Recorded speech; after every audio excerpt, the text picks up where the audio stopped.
स्वप्न में परिवर्तन नहीं होता, इसलिए उसका इतिहास बनता है। तुम घबराओ, चिंता मत करो, बड़े ध्यान से मेरी बातों को सुनो।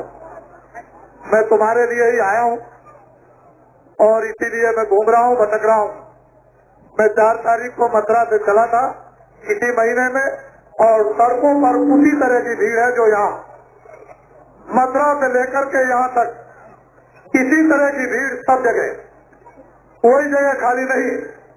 देश का हर जनमानस पढ़ा लिखा अनपढ़ अब ऐसी दिशा और दशा में पहुंच गया है कि अपने को बदलना चाहता है। उसके मन पर कोई और चीज आ गई, उसकी बुद्धि पर कोई और चीज आ गई, उसकी आंखों पर कोई और चीज आ गई है, उसके हृदय स्तर पर कोई और चीज आ गई, उसके भाव में कोई और चीज आ गई, खड़े होने में बैठने में कोई चीज आ गई। उसमें एक परिवर्तन के संकेत सामने उभर आए, दिखाई देने लगे, और महात्मा द्वारा हमें सब परिवर्तन हुआ। अगर महात्माओं को आपने शुरू से ही आगे रख लिया होता, महात्माओं को छोड़ा न होता, महात्माओं के उपदेश को आपने बंद न किया होता, महात्माओं ने मानवता को आपने न छोड़ा होता, मानवता पे रहते तो आज देश ये सब स्वर्ग बन जाता।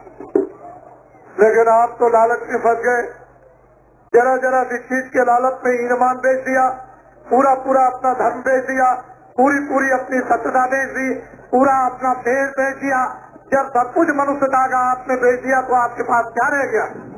ये चीजें फिर से लानी पड़ेगी, उसके लिए मेहनत करना है। हमारे ऐसे सेवकों को मेहनत करनी पड़ेगी आपके साथ में। तो जो चीजें आपने फेंक दी उनको उठा करके लाना, जो चीजें आपने भर ली है अपने हृदय स्थल में उनको निकाल बाहर करना, तब जाके काम बनेगा। ऐसे काम नहीं तो समय बदलेगा। बच्चे और बच्चियों घबराओ नहीं, अब उसका समय और दिन ये हम जानते हैं कि बहुत तरह से तुम निराश हो चुके हो, तुमको कम्बल डाल के लोगों ने लूट लिया, इसमें कोई संदेह वाली बात नहीं है, और तुम वैसे ही के वैसे रह गए। इसलिए वक्त और समय की बात हम तो इतना चाहते हैं कि दिन में आप काम जो भी इस समय पर करते हो हम मदद देंगे।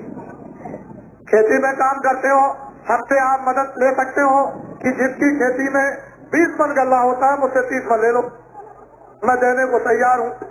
लेकिन यह है कि शाकाहारी जीवन बना लो। शाकाहारी जीवन किसको कहते हैं?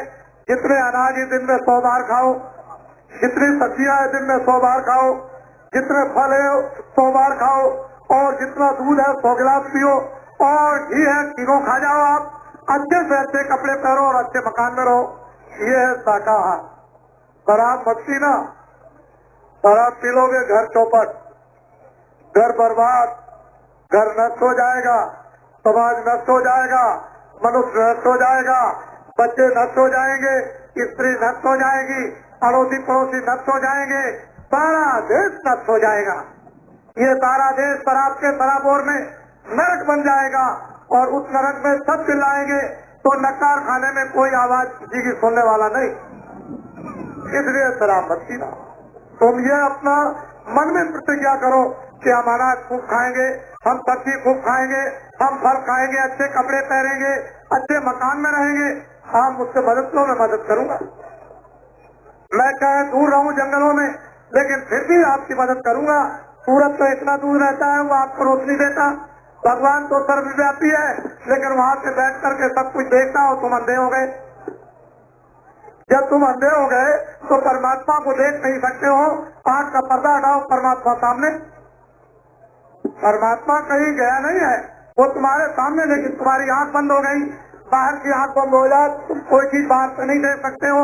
इसी तरह से जो भगवान को आंख देती है, जो दिव्य आंख ज्ञान चक्षु, वो तुम्हारी बंद हो गई, परमात्मा नहीं है। परमात्मा तो सब कुछ देख रहा, लेकिन तुम कर्मों द्वारा अंधे हो गए, जाला पड़ गया, माड़ा पड़ गया, गंदगी आ गई है, और आंख पर तुम्हारे पर्दा ऐसा पड़ा कि फाटक लग गया, अब तुम नहीं देख सकते हो। इसलिए मैं तुम्हारी सब तरह से मदद करूंगा, तुम चिंता मत करो, घबराओ नहीं। मेरा हाथ भी लगेगा, मैं आंख से भी देखूंगा, मैं और तरह से भी, संकल्प से भी आपकी मदद करूंगा। हर तरह से आपकी मदद करना चाहता हूँ, क्योंकि मैं सेवक हूँ। मुझे तो आपके कष्टों को देख करके हृदय में बड़ी तकलीफ है, बड़ा दुख है। हम देखते हो कितनी मेहनत करते हैं, हमारी मेहनत को चल करके 10 फीट तक देख लो कि मैं कितनी मेहनत करता हूँ। मैं तो बुढ़ा आदमी हूँ, लेकिन मेरी जितनी मेहनत जमा नहीं कर सकता। इसलिए अब आप मैं ये चाहता हूँ पहले कि दिन में काम बच्चों की सेवा, मैं परमात्मा का सीधा सादा ऊंचा सरल, स्त्री चारपाई पे लेट के, पुरुष चारपाई पे लेट के खेत में काम करो, वहाँ सुबह दोपहर में जब तुमको 24 घंटे में समय मिल जाए 2 मिनट 4 मिनट मेहनत करो, तो 4 मिनट मेहनत की मजदूरी ले लो।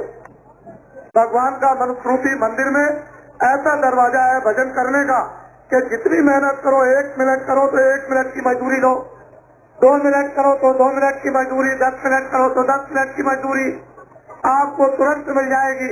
ऐसा सरल, ऐसा ऊंचा, ऐसा सीधा, ऐसा आसान भगवान का मनुस्मृति मंदिर में भजन, जिस भजन के द्वारा आत्मा शुद्ध पवित्र हो जाए और जाग जाए और यहीं से बैठ करके मरने के पहले स्वर्ग में, मरने के पहले वैकुंठ में, मरने के पहले ब्रह्मलोक में पहुंच जाए।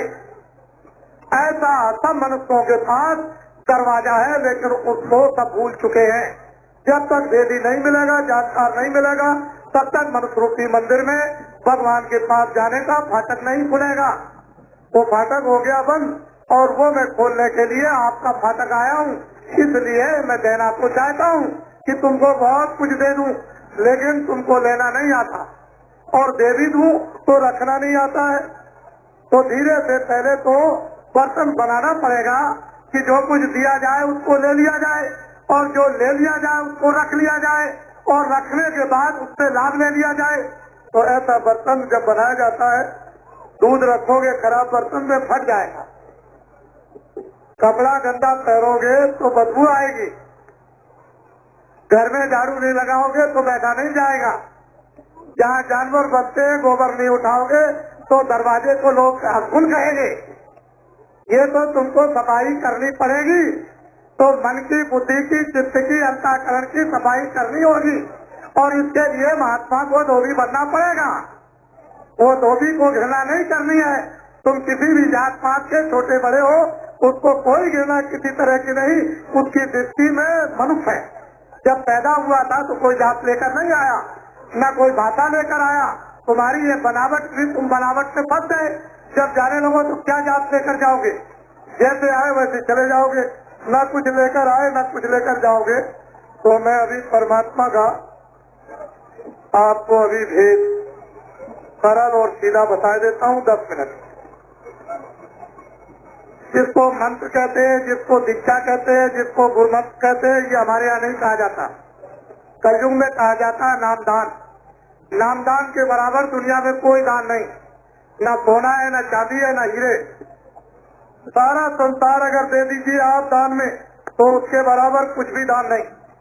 ऐसा अनमोल आत्माओं का दान, और मनुस्मृति मंदिर में उसका खजाना भरा हुआ है, और तुमको उसका मालूम नहीं, और तुम ऐसे ही रोते चिल्लाते चले जा रहे हो। अगर तुमको ये संपत्ति, ये दौलत मिल जाए तो तुम कृतज्ञ न हो जाओ, तुम सुखी न हो जाओ, तुम प्रसन्न न हो जाओ, तुम आनंदित न हो जाओ। लेकिन तुमको ये चीज मिली नहीं, तो मैं तुमको देता हूँ, घबराओ नहीं। सीधी सरल जो मैं बोलूंगा, सब लोग एक साथ एक आवाज में बोलना। मैं भगवान का जो नाम बोलूंगा, आप लोग सबके सब एक आवाज में बोलना, और सबकी आवाज धीरे धीरे मेरे कानों तक आनी चाहिए, ताकि मैं ये समझ जाऊं कि आप शुद्ध नाम का उच्चारण कर रहे हो। पहले मैं बोलूंगा, उसके बाद आप। जब मैं चुप हो जाऊंगा, कैसे बनती है और कैसे चलेंगे? लोग अगर आकर के पूछे तो मैं देश के लोगों को रास्ता बता दूं, सारे देश के प्राणी सकुशल हो जाए, सारे देश के प्राणी संपन्न हो जाए, सारे देश के प्राणी भरपूर हो जाए। लेकिन ये लोग पूछते नहीं है ऋषियों मुनियों महात्माओं से। ये संकट काल में एक ऐसा रास्ता पूछना चाहिए कि इसकी जो व्यवस्था भ्रष्ट हो गई, ये भ्रष्ट व्यवस्था है। अधिकारी, कर्मचारी, शेख, साहूकार, ये बच्चे भ्रष्ट नहीं है, ये भ्रष्ट व्यवस्था है। उसी व्यवस्था को शुद्ध कर दो तो सब काम बिल्कुल ठीक बन जाएंगे। लेकिन मैं ऐसे क्यों बता दूं? मेरे पास तो उसका निदान है। मैं तो आपको करके दिखा दूंगा, और फिर आपसे ये पूछूंगा कि मैंने जो कहा वो करके आपको देखिए दिखाया कि नहीं, करवा दूंगा। मैंने ऐसे आदमी तैयार कर लिए। आप घबराते क्यों हैं? आप चिंता क्यों करते हैं?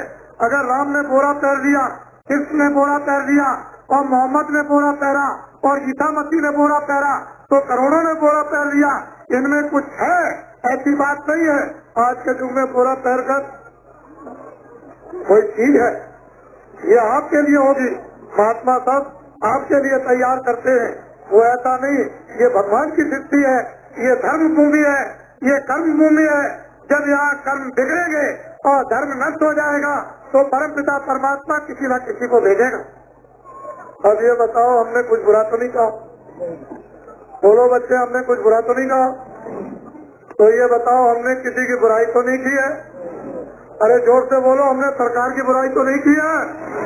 तो मैंने देश साहूकार अधिकारियों की बुराई तो नहीं की? तो ये बताओ, मैंने बच्चों और किसानों की कोई बुराई तो नहीं की है?